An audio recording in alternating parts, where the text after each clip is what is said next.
Have you ever stared at a photograph and felt your reality shatter in a single blink? I thought monsters hid in shadows, until I realized mine shared my bed and was flawlessly plotting to erase my life. Do not judge a betrayed woman's silence. When tears refuse to fall, a liar's sentence is written. Listen closely. This deception is so perfect. It could be happening inside your own home right now. Hello and welcome back to Zoe Revenge Stories. Unfortunately, YouTube has completely demonetized our channel, leaving us with absolutely no budget to keep operating. If you find today's story captivating, please consider supporting us with just $1 so we can provide our hardworking staff with the funds they need to afford their living expenses and continue creating these stories for you. You can donate by scanning the PayPal QR code on your screen or by clicking the PayPal link in the description or the comments section of this video. My name is Vivian Hart, and I am a 38-year-old lead cybersecurity auditor. Walking into the gleaming headquarters of Nova Pulse Genomics in Seattle for my first day of work, I felt nothing but sharp, professional confidence. The office was a monument to modern biotech supremacy. Floor-to-ceiling glass windows let in the cool morning light, reflecting off pristine white surfaces and brushed steel. The air smelled of expensive espresso and sanitized ambition. It was an environment built on precision, logic, and flawlessly guarded secrets. For over 15 years, I had made a lucrative career out of anticipating digital threats and dismantling the most complex security systems on Earth. I knew how to spot a vulnerability from a mile away, yet I had entirely failed to detect the catastrophic, devastating breach in my own life. Vivian, welcome to the team. I am Maya. Maya was the newly appointed Director of Communications.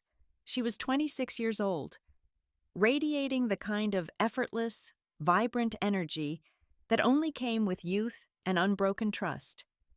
She wore a tailored silk blouse that caught the fluorescent light perfectly, and her smile was genuinely blinding. We were assigned to share an expansive, open-concept executive workspace. As I unpacked my meticulously organized briefcase, Maya chattered brightly about upcoming public relations campaigns, brand alignments, and corporate galas. I listened politely, offering the appropriate nods and smiles of a new colleague trying to build a good rapport. Then, during our casual small talk, my gaze drifted across the low glass divider and landed on a heavy, expensive crystal photo frame positioned proudly next to her dual monitors. Inside the frame was a picture of a couple standing on a sun-drenched beach. The man had his arm wrapped tightly around Maya's waist. He was laughing, his head thrown back in a display of pure, unadulterated joy. The lines around his eyes were the exact ones I traced with my fingers when he fell asleep. The crooked tilt of his smile was the exact one he gave me over coffee every single morning for the past decade. It was Julian, my husband of exactly 10 years. "Do you think we look good together?" Maya asked, noticing exactly where my attention had settled. A soft, affectionate blush spread across her cheeks. "That is Marcus, my fiancé. He is a venture capitalist, so he is constantly flying out of state for business. It gets lonely sometimes, but he always makes up for it. We are actually planning to get married this winter. There is a specific, rigorous protocol you must follow when a massive corporate firewall is violently breached. Panic is an absolute death sentence. If you show fear, the attacker wins instantly. You must lock down the core, sever the compromised pathways, and observe the damage with absolute, terrifying calm." I applied that exact protocol to my own soul. My heart pounded a deafening, frantic rhythm against my ribs, and my stomach twisted into a violent knot, but not a single muscle in my face betrayed the blinding horror blooming inside me. I blinked slowly, forcing a warm, flawless corporate smile to my lips. "Congratulations, Maya. The two of you look incredibly happy." "Thank you so much," she beamed, completely unaware that she was speaking to the legal, living wife of the man in the photograph. "Marcus." I turned slowly back to my glowing monitors, the cold realization washing over me like a bucket of ice water. Julian had been taking monthly business trips to Silicon Valley for the past 3 years. He packed his expensive leather bags, kissed my forehead, and complained about the endless airport delays. Now, the undeniable truth sat right across the desk from me. He was never flying anywhere. Those tedious, exhausting business trips were the perfect, impenetrable cover for an entire second life, playing out right here, just a neighboring city over. The man I shared my home, my bed, and my bank accounts with was a phantom, and as I stared at the blinking cursor on my screen, a chilling, calculated clarity settled over my mind. The drive across the floating bridge back to our sprawling estate in Bellevue felt like a journey through a vacuum. For years, this familiar route was my peaceful transition from the chaotic corporate world to my absolute sanctuary. Tonight, the towering iron gates and the perfectly manicured hedges looked like the perimeter of a high-security prison. I parked my car in the expansive garage and stepped inside. The house was flawlessly silent. The smart lighting system gently illuminated the vaulted ceilings, the custom mahogany flooring, and the curated collection of contemporary art lining the long hallway. Everything was immaculate. It was the ultimate architectural representation of a highly successful, intensely happy couple. Yet, standing in the center of the grand foyer, the air felt so incredibly thick and suffocating that I could barely draw a single breath. I was entirely alone in a beautiful museum dedicated to a life that did not exist. It was nearly 9 o'clock in the evening when the heavy front door finally swung open.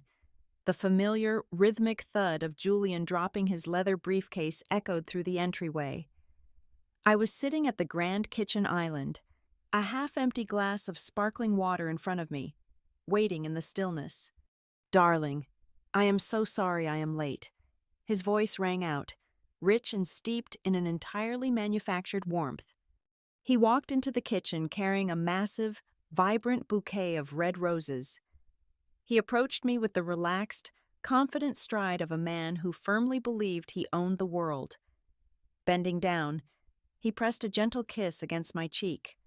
My skin crawled. Every nerve ending in my body screamed in pure revulsion, but I kept my hands folded neatly on the cold marble counter.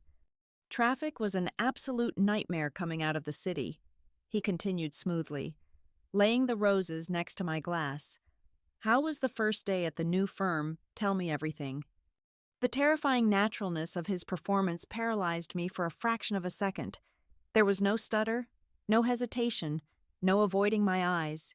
He was looking at me with such profound, convincing affection that it made my blood run completely cold. "It was excellent," I replied, my voice perfectly steady, mirroring his casual tone. "The team is incredibly dynamic.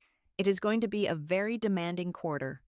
"I have no doubt you will conquer them all," he smiled, turning his back to me to pour himself a glass of expensive whiskey. As he moved around the kitchen, I began to observe him not as a devoted wife, but as a forensic investigator analyzing a highly hostile subject. Stripped of my blind trust, his subtle, deeply ingrained habits suddenly illuminated the room like blinding red warning lights. I watched him place his smartphone on the counter. He placed it face down, meticulously aligning the edge of the device with the exact straight edge of the granite surface. He never left his screen exposed. When he walked past me again, the subtle draft carried his scent. It was not the rich, woody cologne I had gifted him for his birthday. Beneath the layer of office staleness was a faint, undeniably sweet floral note lingering on his collar. Suddenly, his phone vibrated aggressively against the stone counter. He casually glanced at the hidden screen, and I watched a microscopic flash of tension tighten his jaw. "Just a quick crisis with a demanding client," he sighed, rolling his eyes as if he were deeply burdened by the interruption. "I need to take this. I will be right back." He stepped out onto the sprawling outdoor balcony, pulling the heavy, soundproof glass door tightly shut behind him. I watched his dark silhouette pacing back and forth in the night. Any normal woman would have shattered her water glass against the wall right then. A normal wife would have stormed out to that balcony, demanded answers, screamed until her lungs gave out, and hurled those red roses into the fireplace. but I knew exactly who the man on the balcony was. Julian was not just a liar, he was a master manipulator, a highly functional sociopath who thrived on controlling the narrative. If I confronted him with my bare hands and raw emotions, he would immediately twist the reality. He would tell me I was hallucinating from work stress, or he would gaslight me into believing I was paranoid. More importantly, the very moment he realized the game was up, he would instantly begin liquidating and hiding our massive joint assets. We had millions tied up in mutual investments, property, and shared accounts. He would drain every single cent before I could even dial a lawyer. Silence was my only tactical advantage. I had to let him firmly believe he was still the smartest person in the room. 20 minutes later, Julian announced he was exhausted and headed upstairs to shower. As soon as I heard the heavy drumming of water hitting the porcelain tiles in the master bathroom, I moved. I slipped soundlessly into his private study. The room was dark, save for the faint moonlight spilling through the blinds.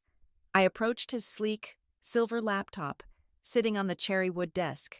He was paranoid enough to change his passwords every 14 days, but he was also predictable enough to base them on a specific alphanumeric algorithm I had deciphered years ago.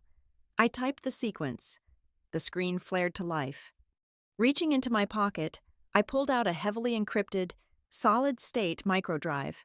I plugged it into the secure port. My fingers flew across the silent keyboard, executing commands with ruthless precision. In less than 3 minutes, I injected a military-grade tracking script directly into the deepest root layers of his operating system. This was not a commercial software you could purchase on the internet. This was a highly classified architecture, a phantom program completely invisible to standard firewalls, diagnostic scans, or commercial antivirus software. From this exact second forward, every single keystroke, every deleted private message, every hidden financial transaction, every secret web browser search, and every encrypted email he sent would be mirrored directly to my secure offshore server. It would silently capture his location data, his microphone inputs, and his camera feeds. I pulled the drive out just as the sound of running water stopped upstairs. I closed the laptop, ensuring it was positioned at the exact microscopic angle he had left it. I walked out of the study, my heartbeat perfectly steady and my mind utterly cold. I was no longer planning a simple, messy divorce. I was going to systematically dismantle his entire existence, strip away every single lie, and burn his false empire completely to the ground. The next 48 hours at the office transformed into a high-stakes psychological operation. I needed raw, unfiltered intelligence, and my best source was sitting less than 10 feet away. I became the ultimate confidant. I brought Maya 2 expensive matcha lattes every morning. I complimented her wardrobe, asked about her wedding planning, and listened with wide, empathetic eyes. People love to talk about themselves, especially when they think they have found a fairy tale. You have no idea how lucky I am to have found him. Maya sighed heavily on a Wednesday afternoon. We were sitting in the glass-walled break room, overlooking the gray Seattle skyline. She traced the rim of her coffee cup, her eyes glistening with unshed tears. Marcus is not just successful, he is literally the savior of my family. I leaned in, adopting a posture of deep, sisterly concern. What do you mean? Maya, is everything all right with your family? She took a shaky breath. It is my younger brother. He was diagnosed with a severe neurological condition last year. The treatments are experimental and absolutely not covered by any standard insurance. My parents were ready to sell their house, declare bankruptcy, anything to save him, but the private clinic fees were astronomical. We were desperate. A tear finally slipped down her cheek. Then I met Marcus. When he found out about my brother, he did not even blink. He stepped in and covered the entire cost, every single medical bill, the specialist consultations, the private room at the facility. He told me that money was useless if it could not protect the people he loved. How many men out there would do something like that for a girl they just started dating? Not many, I whispered smoothly, patting her hand while my stomach violently recoiled. He sounds like a truly rare find. He is, she smiled, wiping her eyes. That is why I trust him blindly. A man who spends his wealth to save a dying kid is a man with a golden heart. A golden heart. The phrase echoed in my mind for the rest of the afternoon. As an auditor, I knew that wealthy venture capitalists did not simply hand over hundreds of thousands of dollars in medical bills without a tax write-off or a shell corporate structure. The money had to come from somewhere. That night, the house was entirely dark. Julian was fast asleep in the master bedroom, dead to the world after another grueling dinner meeting with a non-existent client.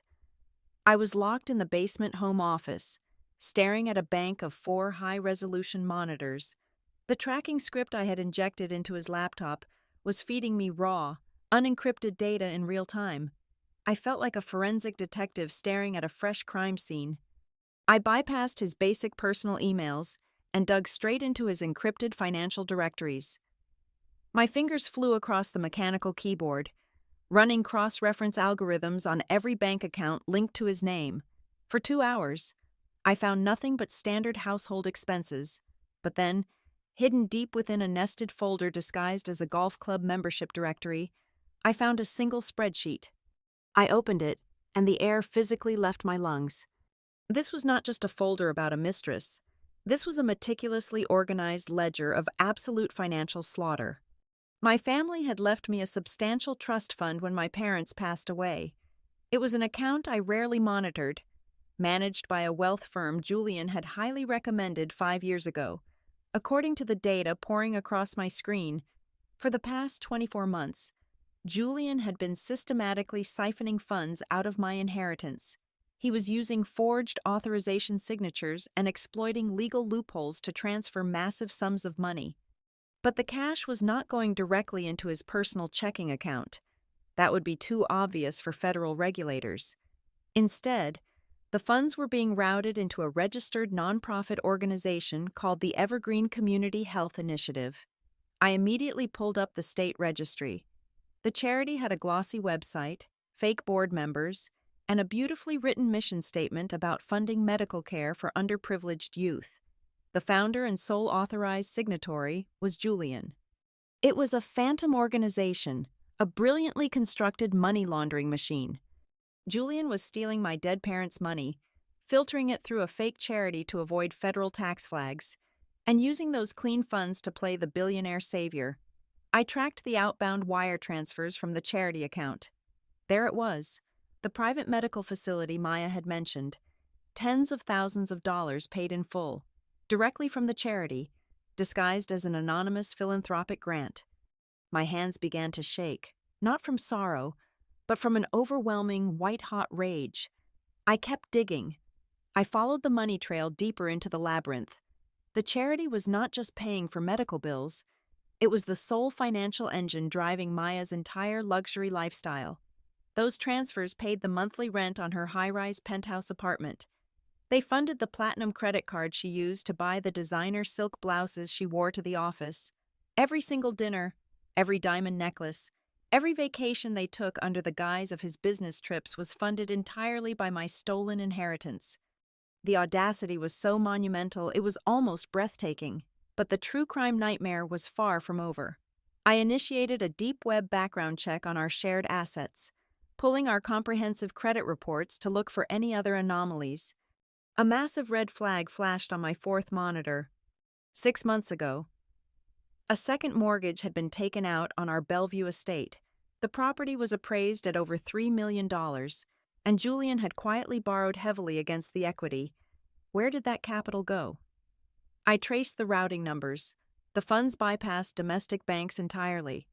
They were wired directly to a holding company registered in the Cayman Islands, a shell corporation with no physical address and completely anonymous directors. I leaned back in my ergonomic leather chair, the glow of the monitors casting long shadows across the dark room. The entire horrifying puzzle finally snapped into perfect clarity. Julian was not a confused husband having a midlife crisis. He was a financial predator executing a long-term, calculated heist. His endgame was not simply to ask for a divorce and split our assets. His goal was absolute financial annihilation. He was methodically draining every single cent of my liquid wealth. He was indebting my property. When the accounts were finally dry, he would trigger the collapse. The bank would foreclose on the house. The trust fund would be empty. I would be left drowning in millions of dollars of debt, completely ruined and bankrupt, while he vanished across international borders with his young, oblivious bride and a mountain of my laundered cash. He thought I was just a blind, trusting wife sitting idly in his beautiful house. He had vastly underestimated the woman he married. I closed the spreadsheets, copied every single byte of evidence onto a secure offline server, and wiped my digital footprints completely clean. The investigation phase was officially over. It was time to prepare for war. The atmosphere inside our sprawling estate began to shift, thickening into a heavy, suffocating fog of engineered paranoia.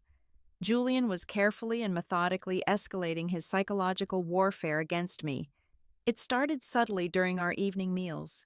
He would pour a glass of heavy red wine, sigh deeply, and massage his temples, flawlessly portraying the exhausted, diligent husband bearing the weight of the entire world on his broad shoulders. "The market is taking a brutal downturn, Vivian," he murmured one Thursday evening, swirling the dark liquid in his expensive crystal glass. "My analysts are projecting a massive recession by the end of the fourth quarter.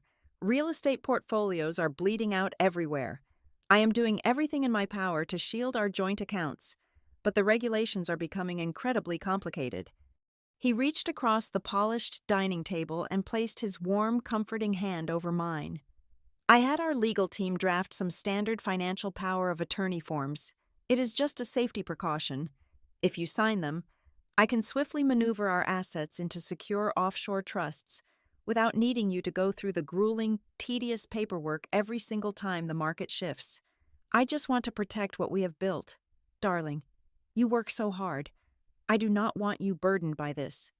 I looked directly into his eyes.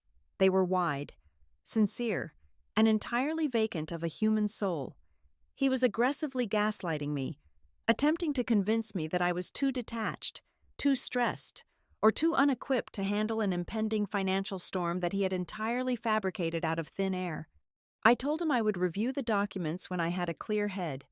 That night, after he had fallen into a deep, untroubled sleep, I retreated to my makeshift command center in the basement. I was no longer just looking at simple financial spreadsheets. I initiated a deep, highly aggressive recovery protocol on the local cache of his encrypted email client, forcefully pulling up server threads he firmly believed he had permanently deleted months ago. I sifted through thousands of lines of mundane corporate jargon, searching for any keyword related to offshore transfers. Then, a single, heavily encrypted PDF attachment caught my eye. It was sent from a secure, third-party broker operating out of a neighboring state. I bypassed the security wall, decrypted the file, and opened it on my central monitor. The sudden glow of the screen turned the dark room icy white. My blood stopped flowing entirely. It was a comprehensive life insurance policy. The coverage amount was absolutely staggering $5 million. It had been finalized, notarized, and quietly activated exactly 8 weeks ago. The primary insured party was me, Vivian Hart, the sole, undisputed beneficiary in the event of my accidental or sudden death was Julian. I sat completely frozen in the ergonomic chair, the absolute silence of the basement pressing violently against my eardrums. The entire narrative of my reality violently twisted on its axis.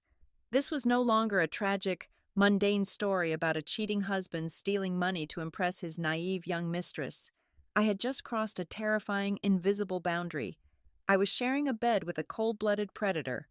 Men like Julian did not spend thousands of dollars on premium insurance policies without a guaranteed, calculated return on their investment.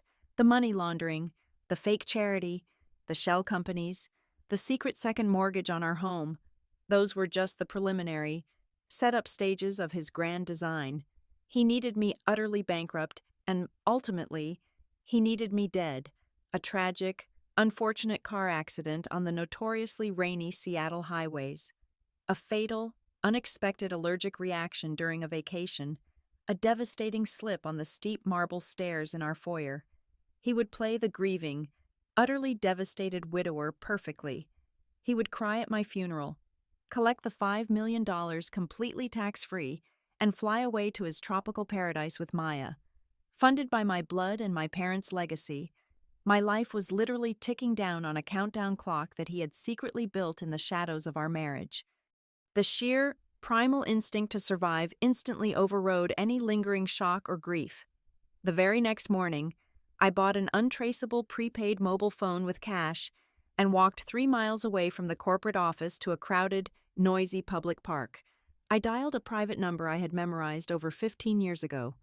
Eleanor was my former college roommate, and currently the most ruthless, feared, and devastatingly sharp corporate defense attorney in the entire Pacific Northwest. She did not handle petty family law or messy divorces. She dismantled corporate monopolies and crushed executives for a living. "Vivian," Eleanor answered on the second ring, her voice sharp and completely devoid of unnecessary pleasantries. "To what do I owe the pleasure of this call?" "I need a wartime consigliere," I said, my voice remarkably steady despite the pure adrenaline flooding my veins. "My husband has stolen millions from my trust, laundered it through a fake medical charity, and recently took out a $5 million life insurance policy on my life without my consent. I have every reason to believe he is planning to kill me." There was a heavy, incredibly loaded silence on the other end of the line. The ambient noise of the park seemed to fade away. When Eleanor finally spoke, her tone had completely shifted from professional curiosity into pure, weaponized steel. "Do not let him notice a single microscopic change in your behavior or your routine. I am sending a secure courier to your office by noon today. Put every single byte of evidence you have onto an encrypted flash drive and hand it over." 2 days later, we met in the soundproof, subterranean conference room of her downtown law firm. Eleanor had meticulously reviewed the raw data. She stood by a massive glass whiteboard, aggressively marking the complex, interwoven web of shell companies, illegal wire transfers, and forged authorization signatures. "If you take this massive pile of evidence to a standard divorce court," Eleanor stated flatly, crossing her arms and staring at me with piercing eyes, "he will hire a team of vicious lawyers and stall the civil proceedings for years. He will successfully hide the remaining money in jurisdictions we cannot legally touch. And he will somehow claim the charity was entirely legitimate and you were simply confused. A sympathetic family judge might even grant him a portion of whatever assets are left. We are absolutely not doing that." I looked at her, matching her fierce intensity. "What is the alternative strategy?" A vicious, deeply predatory smile crept across Eleanor's face. "We are going to annihilate him on a federal, criminal level: wire fraud, aggravated embezzlement, corporate forgery, massive money laundering, and conspiracy to commit insurance fraud. We are bypassing the family courts entirely. Vivian, I am taking this exact portfolio directly to my senior contacts at the Federal Bureau of Investigation. We will build an ironclad, inescapable criminal case, wrap it in a perfect legal bow, and hand it straight to the feds. He will not get a divorce decree. He will get a federal indictment." To successfully execute Eleanor's master strategy, we needed absolute, uninterrupted time to let the federal agents quietly verify the offshore routing numbers and secure the arrest warrants. That meant I had to completely neutralize Julian's heightened suspicions. I had to become the exact, pathetic victim he desperately desired me to be. Over the next 3 weeks, I initiated an absolute masterclass performance inside our home. I stopped wearing my expensive makeup. I applied a faint, carefully blended layer of gray cosmetic powder beneath my eyes to simulate severe, chronic exhaustion. I complained constantly about crushing migraines, overwhelming body aches, and the unbearable stress from my new auditing job. I would sit on the living room couch for hours, staring blankly at the television screen, wrapped tightly in heavy wool blankets. Julian thrived wildly on this dramatic decline. His fake sympathy grew exponentially as my perceived health visibly deteriorated. He brought me cups of hot chamomile tea, kissed my forehead with fake tenderness, and whispered to his friends over the phone about how deeply worried he was about my rapidly declining mental state. "You really need to rest, darling," he cooed one rainy evening. Sitting close beside me on the sofa, he carefully placed a thick, heavy stack of legal documents on the glass coffee table. It was the power of attorney forms he had mentioned weeks ago. "Just sign these now, and I will handle all the stressful, complicated financial burdens for us. You just focus entirely on getting your strength back." I gave him a weak, incredibly defeated nod. With intentionally trembling hands, I took the expensive gold fountain pen he offered me. I slowly flipped through the dense pages, carefully avoiding his eager, hungry, predatory gaze. I signed every single page. I signed away my lucrative properties, my family trust fund, and my executive financial decision-making rights. What Julian did not know, what he could not possibly fathom in his arrogant mind, was that Eleanor and I had successfully intercepted those exact documents from his locked home office 2 days prior. We had perfectly replicated the heavy, watermarked legal paper and the complex legal jargon. However, Eleanor had subtly altered a critical, deeply buried clause regarding state jurisdiction, rendering the entire massive contract completely and utterly legally void in the state of Washington. Furthermore, my signature, the messy, exhausted scrawl I deliberately placed on the dotted line, was intentionally missing a specific, legally binding loop I always used on official banking documents. I handed the invalid, completely useless stack of papers back to him. He smiled, a genuine, terrifying smile of absolute, unchecked victory. He firmly believed he had just secured his $5 million future and complete control of my life. He had absolutely no idea he had just gladly signed his own federal death warrant. "Vivian, you absolutely have to come. The celebration simply would not be the same without you," Maya chirped, leaning over the glass divider of our shared workspace. She slid a thick, gold-embossed envelope across my desk. The heavy cardstock felt expensive, paid for, of course, by my stolen inheritance. I opened it with steady hands. The elegant calligraphy announced the lavish engagement party of Maya and Marcus, to be held this coming Friday evening at the highly exclusive Elliott Bay Yacht Club. It was one of the most prestigious venues in the city, a place where the Seattle elite gathered to flaunt their wealth while sipping imported champagne on cedar decks overlooking the dark, sprawling waters of the Puget Sound. "It is going to be incredibly glamorous," Maya continued, her eyes practically shining with excitement.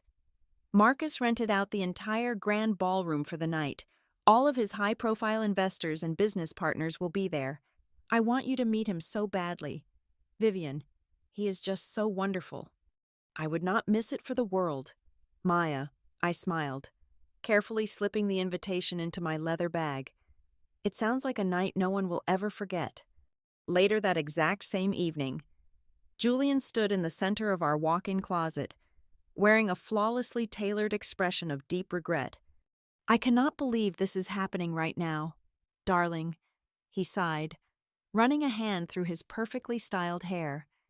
"The board just called an emergency tech summit down in Portland. I have to catch a flight first thing tomorrow morning, and I will be stuck there for at least 3 agonizing days."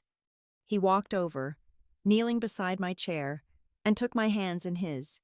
He played the part of the devoted, reluctant traveler so flawlessly it almost deserved a standing ovation.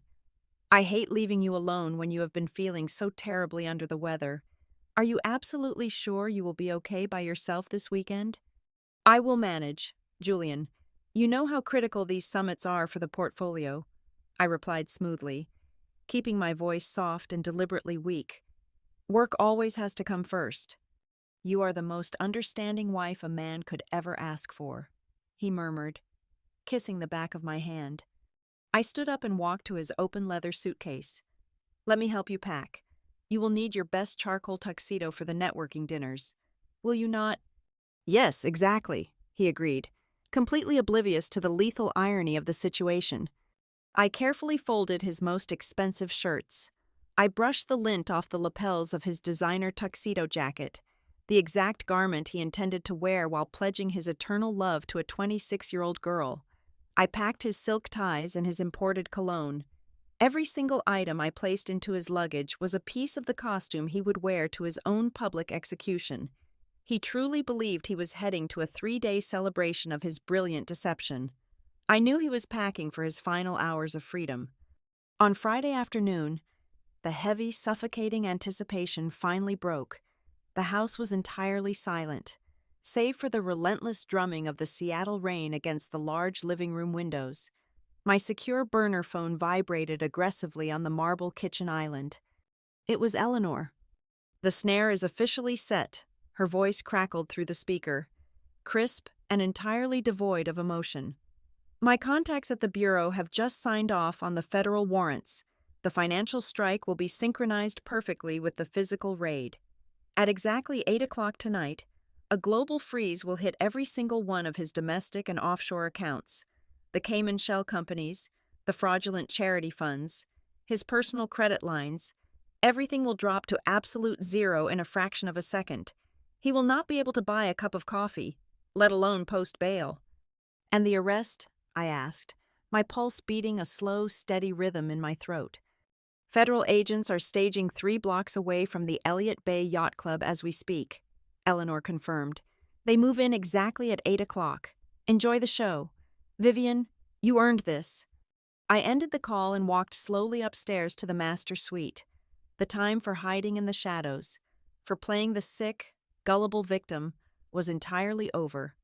I stood before the full-length mirror and shed the oversized, drab clothing I had worn for the past month. From the back of my closet, I pulled out a stunning, floor-length evening gown.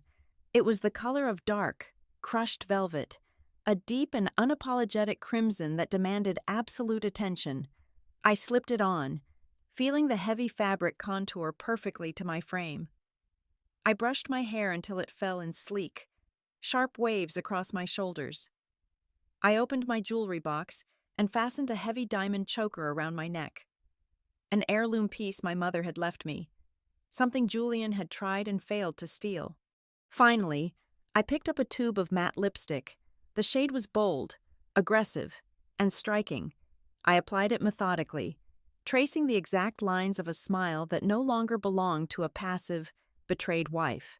The woman staring back at me in the glass was completely unrecognizable from the fragile creature Julian thought he had successfully broken. She was cold, she was armored, and she was holding the match that would burn his entire kingdom to ash.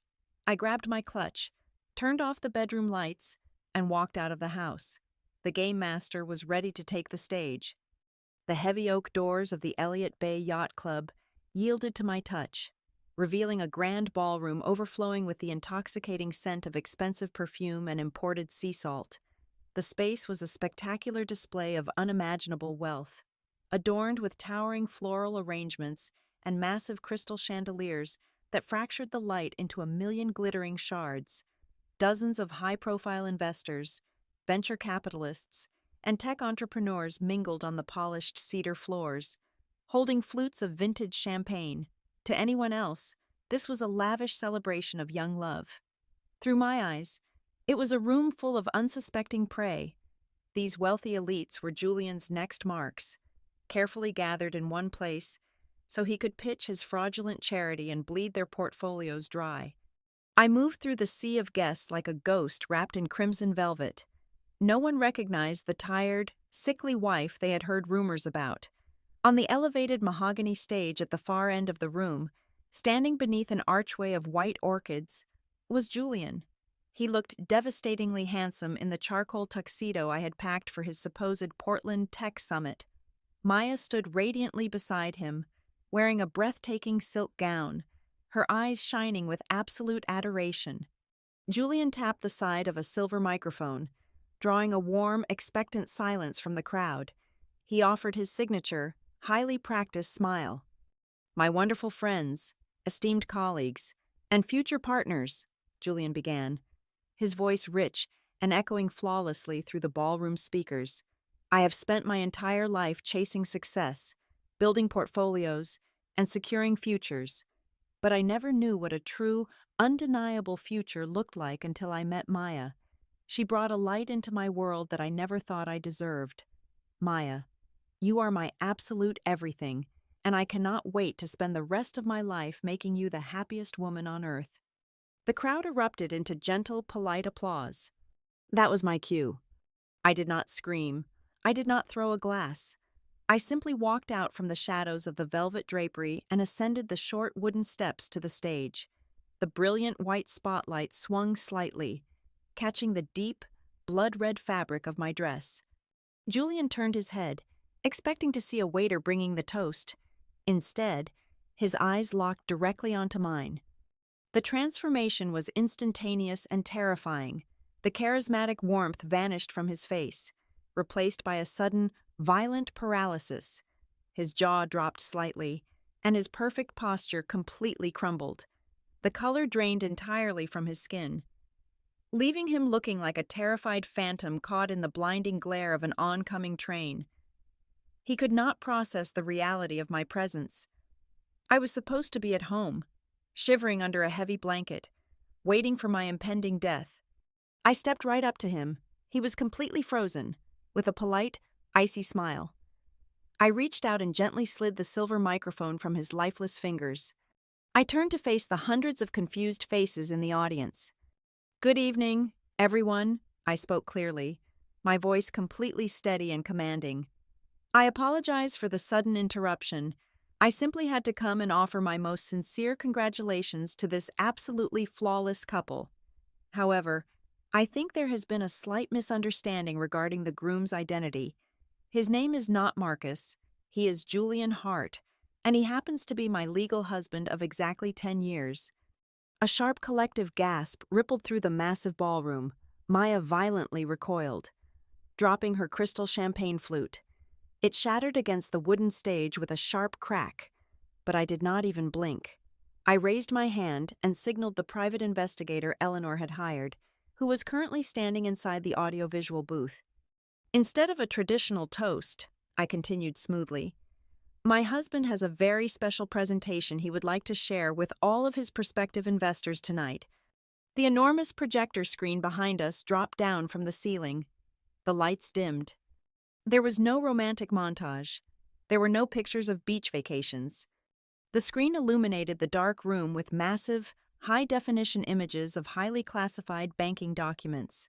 The first slide was the state registration for the Evergreen Community Health Initiative, clearly showing Julian's signature alongside undeniable proof that it was a registered shell corporation. Next came the Cayman Islands wire transfers, highlighting the exact routing numbers he used to siphon my inheritance. Then, the screen flashed a list of targeted donor profiles. The names on that list belonged to the exact venture capitalists standing in the room right now, complete with calculated estimates of how much money Julian intended to steal from them. The final slide hit the screen like a physical blow.